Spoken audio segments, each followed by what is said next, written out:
Isang survey mula sa Issues and Advocacy Center, The Center, ang nagpakita ng pagbulusok ng satisfaction at trust ratings ni na Pangulong Ferdinand Marcos Jr., pangalawang Pangulo, Sara Duterte, at dalawa pang matataas na opisyal ng gobyerno sa ika-4 na quarter ng 2024 ayon sa 4th quarter pulso ng Pilipino survey na isinagawa mula Nobyembre 1 hanggang Disyembre 5. Bumagsak ang satisfaction rating ni Marcos sa 33% mula 46% at si Duterte naman ay bumaba sa 32% mula 52%.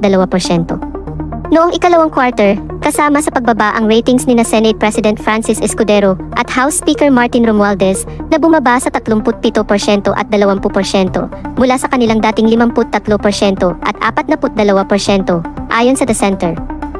Ang pagbaba ay sanhi ng sigalot sa politika sa pagitan ng matataas na opisyal, kalamidad sa kapaligiran dulot ng mga bagyo, mga ulat ng korupsyon sa gobyerno, pagtaas ng presyo ng bilihin, tensyon sa West Philippine Sea, hindi natutupad na pangako sa eleksyon, bagamat lumalawak ang kawalan ng tiwala.